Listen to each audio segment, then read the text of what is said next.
I'm Terry Cook, and you're watching Hamilton's Vital Signs. We're back with you again after a holiday break, and we're here to talk, as always, about what's happening in Hamilton. And I'm particularly excited today to welcome to the program two good friends who are driving some very important work in this community that you may have heard about. It's called the Coutts to the Escarpment Eco Park. David Galbraith is the head of science with the RBG and chairs the Eco Park system.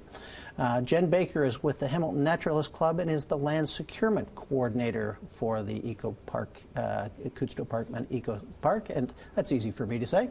Let's start by talking about what this thing is. And David, you're a historian. You love the history of both the incredible natural landscape that is part of Hamilton, but also of some of the great builders, and particularly a guy that I share an affinity and a respect for. There goes my mic.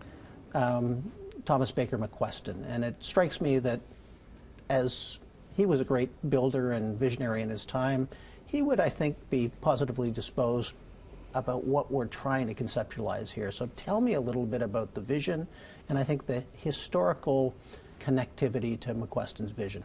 Yeah, thanks, Terry. I think what we're trying to do with the Eco Park system primarily is see that we can have nature and urban life in the same general area. We've got fantastic natural spaces in Hamilton and in Burlington, and the protection of a lot of those things is because of the vision of people like Thomas Baker McQuestion and others over the past century, who I think saw that there was more to city life than just concrete, railroads, and cars, as important as all those kinds of things are. I think McQuestion had a vision that would almost be echoed today in the idea of a green belt. If you look at the parks that he worked with over the years under the city of Hamilton to create like Gage Park, like the parks up and down the Burlington Heights that became part of Royal Botanical Gardens in the 1930s, like the Rock Garden and other spaces, and the formation of RBG itself, including lands in Aldershot, which is now in Burlington, but it was in Hamilton when all this was going on in the 30s and 40s to create a park system. I think he had the idea that you could bring these things together and make it work in a unique way. So, and it's fair to say that at the time, some of the political forces at play would have thought he was delusional in terms of the scope of his vision and, frankly, the affordability in dollars and cents terms of achieving what he thought was possible. That was absolutely the case with Gage Park in Hamilton, where there was a big controversy about the idea of taking this big patch of land out of circulation as housing. Right. And when lands came up around Coutts Paradise for sale in 1927, the Board of Park Management was able to buy the South Shore and secure lands for McQuestion's vision of a major botanical garden and get Hamilton a university at the same time. And so in 1930, McMaster University opened its first Hamilton campus on 50 acres within that same deal, that same patch of land that was identified in 1930 in May as Royal Botanical Gardens. And then it was a matter of pragmatism. What can you add piece by piece to build the system? It wasn't one big thing continuously. So the lands in Aldershot, the Valley Farm owned by the Hendrys, came into the same idea of a system thinking in 1927. The North Shore of Coutts Paradise in 1942, after McQuestion and his colleagues in the province had created RBG as a provincially sponsored or provincially launched agency. So I think the idea was, do what, a little bit like Teddy Roosevelt, who's one of my heroes, do what you can with what you have where you are. Let's put the pieces together that we have and ask what's possible. And we've had that same attitude with the Eco Park system today. Rather than having a gigantic thing that would be impossible to work, we've created an alliance of agencies, all that own lands in the area, and all that want to cooperate on this vision. And our vision going forward is that cooperation and alliance to keep these areas healthy. Driven by what FDR, Franklin Delano Roosevelt, would have called enlightened self-interest. I think so. Before we go to the video, we had an exciting event occur relative to this grand vision just a couple of weeks ago, and that was the acquisition facilitated by much of your work and a number of folks who came to the party around two particular pieces of land that are strategically important and comprise about 100 acres in building towards the broader vision. Talk about those two pieces, and then we're going to cut to some video footage that will, in graphic terms, describe this vision. Well, we're very excited about this acquisition, which could not have happened without Coots to Escarpment Eco Park partners working together to make it happen. So it really is Coots to Escarpment. The lands now create a permanent green corridor for wildlife and plants to move from Coots Paradise up to the Niagara Escarpment without a 400 series highway getting in the way. So it facilitates that movement, which is something that the local conservation community has been working for decades. So we're very excited that we've been able to make this happen with these lands. Great. And with that perfect setup, we're going to go to video footage that will capture the words of Brian Bates from McMaster, who's also been an important part in this, and that will, I think, for our audience, give them a visual understanding of what we're contemplating here. Cue tape.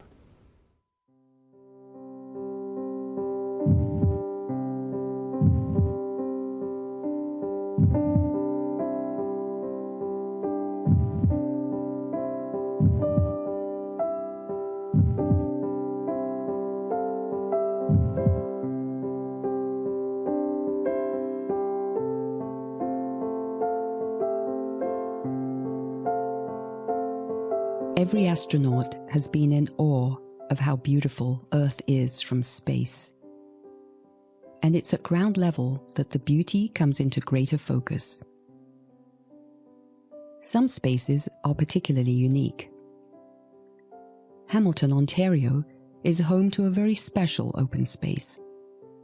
This area is made up of several segments, including lands around Coots Paradise that rise up towards a heritage jewel, the Niagara Escarpment.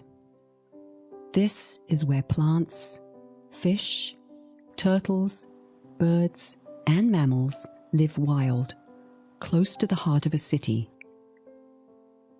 This is the Dundas Eco Park, a stunning haven for nature as well as the physical and mental health of people who live in the Hamilton community.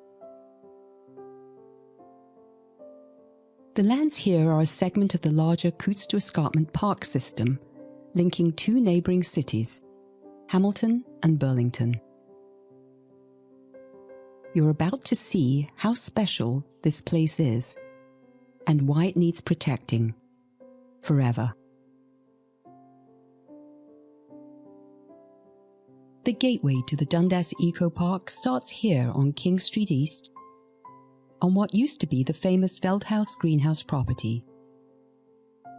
The park stretches all the way up to Pleasant View and heads east towards Highway 6.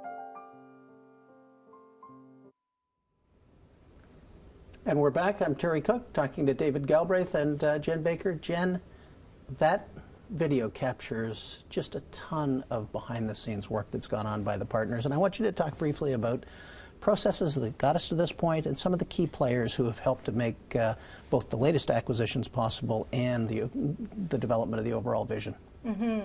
Well, I think, like with all great things, and I think what we're working on here is something great, you need a solid foundation to build from. So we saw from the beginning that if we were going to work together to connect and restore all of these fabulous natural areas within this system, that we had to do some research. So when we first decided, let's see what we can do here, we looked at what do we already know about these areas, what are the gaps, what resources can we bring to the table, and the resources that we don't have, how do we get them to the table, and who needs to be around the table. So all of that takes time, and it did take quite a while, but I think it's a sign of the strength of the partnership that we're all still around the table, working very well together, and that it's a lot of the same people from each of the organizations.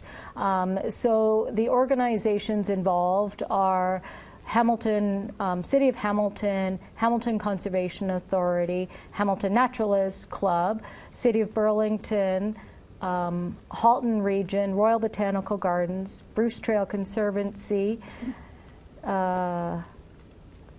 help me out, David. Conservation Halton. Conservation Halton and Hamilton Conservation Authority, and McMaster University came to the table as well, and has been a tremendous addition.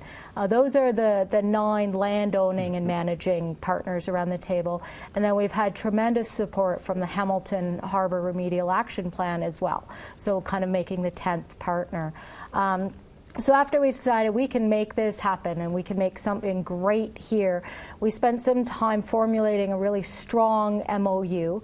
That was a fun process with 10 lawyers involved. But now we have that MOU that when it was signed in 2013 says we are an eco-park system. So now let's go and implement all of the great ideas that came up during that research and planning stage that we had at the beginning. And so since then, just since 2013, tremendous things have happened, and we're working on now a 5-year renewal of the original 3-year MOU. So that, again, is a sign of how strong our partnership is, and the things that could not have happened, including this most recent land acquisition, without all of the partners working together. So we work together on land acquisition as well as stewardship, because sometimes getting the land is the easy part. But we have to take care of it forever, and forever is a long time. So we're pooling our resources for that as well. David, one of the things that strikes me about this is you're a student of political history, and we talked about McQuestion earlier, but on this thing, we've enjoyed champions from across the political spectrum at all 3 levels. And there's always a risk in identifying folks who have led, but certainly Brian McCaddy was an early champion, Russ Powers was as well. I know that Councillor Vanderbeeken and Aidan Johnson have been supportive, as have the mayors Eisenberger and Goldring from Hamilton Burlington, respectively. And Ted McMeekin on a provincial front has been highly supportive. How critical has that piece been in really galvanizing the thinking and the commitments that are required to make this thing successful? Great question, Terry. I think it's crucial. We've been looking at how we can provide for a unique kind of approach to conservation. Most of the time when people think about something that should be conserved or protected, they think, what's the quick way to do it once? Mm-hmm. So a lot of organizations, a lot of landscape is protected by a conservation authority, a provincial park, a city park, one thing. Mm-hmm. And our reality in Southern Ontario is our landscape is extremely complicated. We've got people everywhere, different land uses, different levels of government. And what we've taken a focus on is what should happen ecologically, what should happen recreationally in this area, because the animals don't care about the political boundaries. The hikers don't care where Hamilton ends and Burlington begins.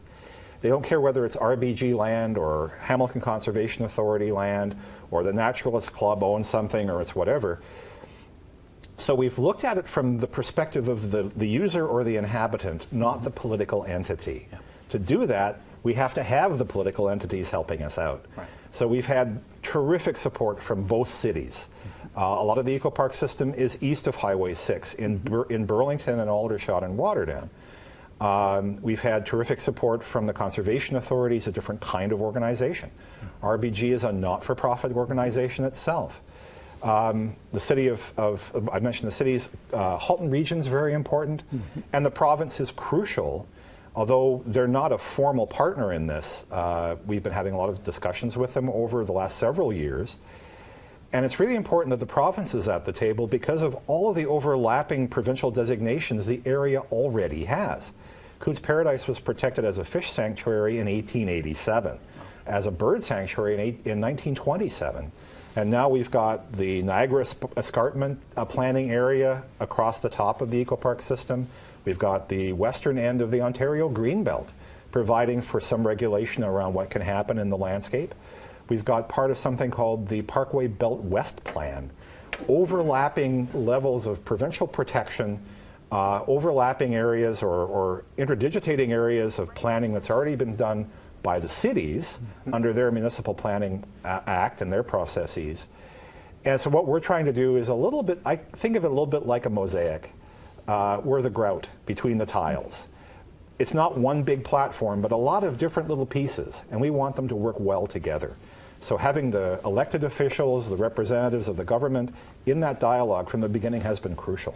And I prefer the conductor of the symphony to the grout and the tie. Well, just more dignified. They work. We have to cut to a quick commercial break. I'm with Jen Baker and David Galbraith. We're talking about the Coutts to Escarpment Eco Park. You're watching Hamilton's Vital Signs, and we will be right back.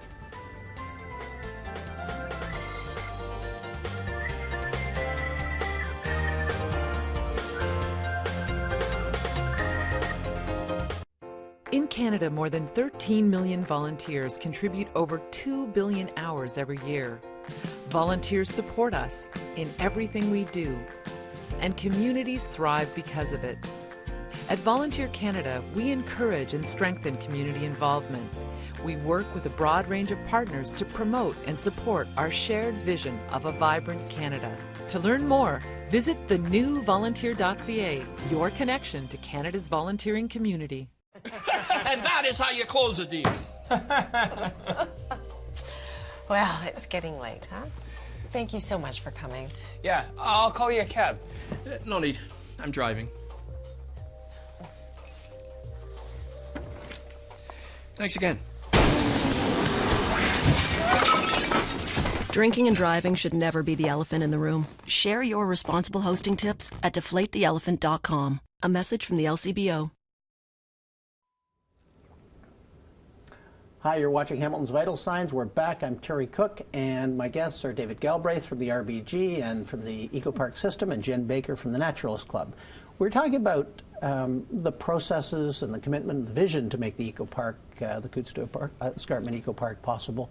But there have also been some remarkable commitments from philanthropists, and I want you to just talk a little bit about how you've managed to cobble together the support necessary to get the two most recent acquisitions completed, and some of the challenges that loom for us as a community if we're going to in fact find the resources to make this whole thing happen. So. Yeah, so we've been very, very lucky to have some very generous support to acquire lands. I should mention that we've also had support from donors donating land as well as financial support. But all of this started because RBG was given a very generous bequest that allowed the acquisition of half of one of the properties that total the 100 acres in Dundas. And then the partners were able to find the resources within themselves. Very generous support from the Community Foundation, the foundation itself, as well as some donors. So I think that just points to how excited people are that we're able to protect this land and make that wildlife corridor a reality. And we're hoping that excitement continues, because we've raised a large amount of money, but we're halfway there. Right. So we're going to be, stay tuned. We're going to be coming back to the community for more support. It's safe to say we'll need both our public sector partners and our private philanthropic corporate partners if we're going to make this thing happen. And go to the next challenges. And David, to you, this isn't just about money, though. There are a whole bunch of other tangible and intangibles that will be necessary if we're going to, in fact, advance this vision and see it happen. I think so. Talk about those. Well, I'd love to. What we're doing in some ways, I think, is nothing less than rebranding Hamilton. People who live here know it's very different, but I think the outside attitude about Hamilton is it's an industrial center. Maybe there's difficulties with that. But we're looking to quality of life for the people in the area and recognizing that this area is particularly valuable. This isn't just another city park. We have biological studies that demonstrate that this is some of the richest areas for biodiversity in all of Canada, right here in a major urban center. We've got plant species found nowhere else in Canada growing around the shores of Coutts Paradise. We've got bald eagles nesting on the shores of Coutts Paradise. 10 years ago, nobody would have predicted that. Yeah. And that particular fact is partly biological, it's partly the work, especially of the Natural Lands Group at RBG. And there's so much symbolism and excitement around having people and nature together in a unique way. I love the history, and you've touched on that. One of the astonishing things about this area is that we have archaeological evidence of people at Cootes Paradise 9,000 years ago. And so it's not like we've suddenly invaded this natural area and there's a little bit left. No, we've coexisted for a long, long time. Exactly. And our challenge, and I think the real excitement about the eco-park system, and I know it's what McMaster, for example, is very interested in, is viewing this area not just as an opportunity for recreation and nature, but as a living laboratory for green space and an urban area together. There's so much potential for learning more and learning how to do a better job of living side by side with exciting nature. And so for the opportunities for restoration ecology, for parks and trails, McMaster is also leading a huge charge right now on trail connectivity. How do we actually let people walk from place to place? Because in past decades, everyone's planned their park space and their trails, but they've gone like this. And we have no authority. We've not created an authority with the eco-park system, but we've created a roundtable. How can we get together and plan cooperatively so that we start making those connections? Right now, we have a huge program underway of management plans for each of the large areas within the eco-park system. It's going to take till 2019 before we have that planning level done. But it's asking things like, how do we put a trail here, a parking lot here? How do we make sure the community is aware and that they're invited in and consulted? Community consultation is extremely important in this. So with that, talk about next steps, Jen. Where do we go from here, both philanthropically and financially, and in terms of the process of knitting together this fabric of incredible natural assets? Well, I think we need everybody to get on board to help out. This has been a partnership. We've all come together to do what we can to protect these lands and other lands. And so now we need help from everybody to make sure that it's a reality and that these lands are permanently protected. And that will be coming out in the next couple of months, and I'm sure that everyone will hear about it. From there, what we want to do is work on, like David said, work on the management and taking care of the lands and seeing, are there any other landowners who want to work with us? Are there any other landowners who get excited and want their lands to be part of the eco-park system? We've now protected lands by purchase, donation, and conservation easements. So there are a lot of tools in the toolkit that we can work with to help landowners. So we're hoping that if anybody hears the story and wants to be part of it, then we can help them out from there. So we haven't really talked about the perspective of the landowners, and in this case, there's actually a sale of land that will, in perpetuity, protect these properties for everyone.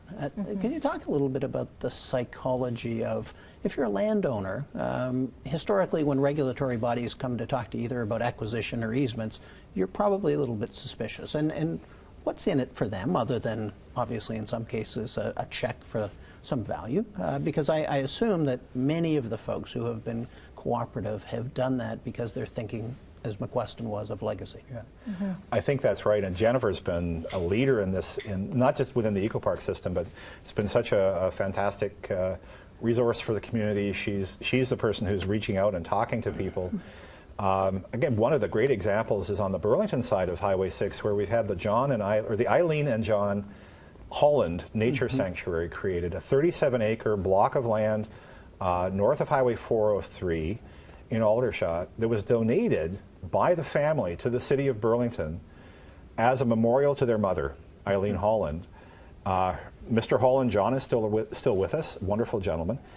And they made that donation on the condition that it be a city park in perpetuity and it be a component within the larger context of the eco-park system. The nice thing about the system is that we have a lot of folks around the table. So if someone wants to talk to a city, you can talk to a city. If you want to talk to RBG, you can talk to RBG, the Naturalists Club.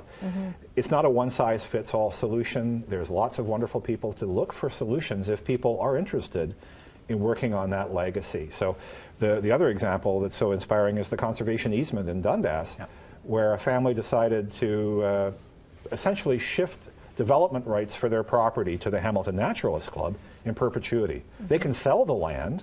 People can continue to live in the house, but the land now is protected and will not be developed. And how great is that? It's fantastic. And let's offer to the viewing audience, if they want to get involved, if they want to either make a contribution or contribute in some way, how would they reach out to the eco park system?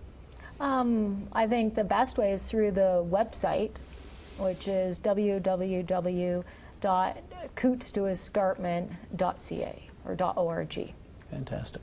Well, believe it or not, we're out of time, but it really has been my pleasure to have you here to recognize the work of the RBG and the Naturalist Club and the other partners, the municipal players, the conservation authorities, and all of the citizens, from small to large contributors to volunteers to people who see the incredible resource that is going to be part of our legacy if we in fact have the commitment and the resolve to continue to make this happen. So the Eco Park is something that is starting to become a reality, and I think Thomas Baker McQuestion would be proud, and I think he'd be thankful for both of your efforts, and he would command from our community the best to ensure that the next generation continues to enjoy those benefits. So thanks for being with me. That's a pleasure. I'm Terry Cook. You've been watching Hamilton's Vital Signs. Please get involved with the Coutts Escarpment Eco Park system, and please be a part of making this community an even greater place. We'll see you next month.